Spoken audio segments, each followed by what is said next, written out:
आइए माता लक्ष्मी तथा जगन्नाथ भगवान की प्रेम कथा को मैं सुनाती हूँ और इस कथा को आप लोग बहुत ध्यान से सुनिए। जय माता दी दोस्तों, कैसे हैं आप सब लोग? आशा करती हूँ कि अच्छे होंगे। यह कथा प्रमाणभूत कथा से है। भगवान जगन्नाथ बीमारी से ठीक होने के बाद बड़े भाई बलराम बहन सुभद्रा के साथ नगर का भ्रमण करने का, इसके लिए लक्ष्मी माँ से जाने का आज्ञा मांगते हैं, वापस आने का वादा करते हैं और अपनी मौसी के यहाँ चले जाते हैं। पर 2 दिन बीत जाने पर भी भगवान जी के वापस आने कोई खबर नहीं। लक्ष्मी माँ द्वार पर खड़ी होकर प्रतीक्षा कर रही हैं, पर कोई खबर नहीं। 3 दिन बीतने के बाद चौथा दिन भी निकल गया और लक्ष्मी माँ की बेचैनी बढ़ने लगी। अब लक्ष्मी जी का सब्र टूट गया। बार बार सेवकों से पूछती हैं कि क्या भगवान श्री मंदिर आ गए क्या, या उनके आगमन का कोई समाचार, पर निराशा ही हाथ लगी। उदास मन से बाहर देखती रहीं, प्रतीक्षा करती हैं। 5वां दिन भी बीत गया। अब लक्ष्मी माता को क्रोध आ गया। सोचने लगीं, 2 दिन के लिए गए थे, क्या वचन की कोई कीमत नहीं, मेरा कोई वजूद नहीं? बस फिर क्या था, सोचने लगीं, आज मैं बताती हूँ वचन देकर पूरा न करने का क्या अंजाम होता है।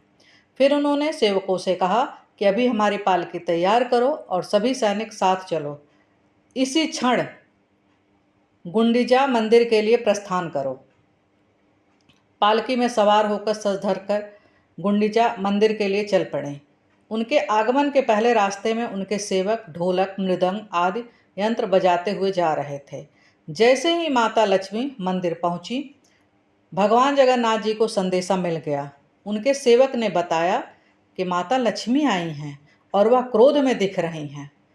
तो जगन्नाथ भगवान को अचानक अपना वचन याद आया, तो माता लक्ष्मी को दिया था कि हम 2 दिन में वापस आ जाएंगे। उनको दुख हुआ, पर उनके सामने जाएं कैसे, वह क्रोध में थी। फिर सोचा कि श्राप दे दिया तो। फिर भगवान ने सोचा उनके सामने जाना अभी ठीक नहीं है। जैसे माता के पालकी मंदिर के आंगन में पहुंची, भगवान जगन्नाथ के सैनिक दरवाजे पर खड़े हो गए। जगन्नाथ जी के सेवकों ने द्वार को जोर से बंद कर दिया। माँ को बहुत क्रोध आया। उन्होंने अपने सेवकों से कहा, ये रहा स्वामी का रथ, नंदी घोष तोड़ दो। फिर क्या था, वो लोग तोड़ दिए। दोनों तरफ से सेवकों में लड़ाई भी हुई। लक्ष्मी माँ वापस श्री मंदिर आ गईं। 8वें दिन भाई और बहन रथ को दक्षिण मुख की तरफ रख दिया। 9वें दिन ये रथ श्री मंदिर जाने के लिए तैयार हुआ। अपनी मौसी से आज्ञा लेकर श्री मंदिर आ गए। बलराम जी, सुभद्रा जी एवं रथ सीधे द्वार आ गया। पर भगवान जगन्नाथ का रथ गजपति राजा के द्वार पर खड़ा हो गया थोड़ी देर के लिए।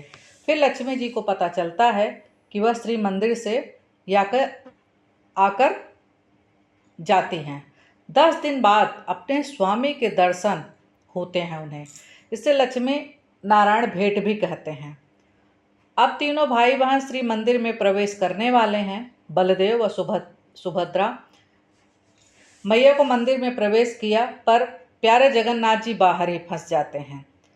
लक्ष्मी जी के आदेश पर प्रवेश करने पर मना किया जाता है।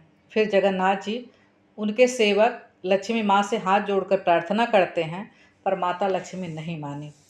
फिर भगवान थक कर उनके लिए रसगुल्ले और माला लाते हैं और क्षमा मांगते हैं। तब लक्ष्मी माता प्रसन्न होती हैं और यहीं भगवान जगन्नाथ और माता लक्ष्मी जी की मीठी नोक-झोंक समाप्त हो जाती है। जगन्नाथ जी के लिए श्री मंदिर के द्वार खोल दिए जाते हैं। ये कथा कैसी लगी, नीचे कमेंट बॉक्स में हमें ज़रूर बताएं और इसको ज़्यादा से ज़्यादा आप लोग शेयर करें। जय जगन्नाथ जी।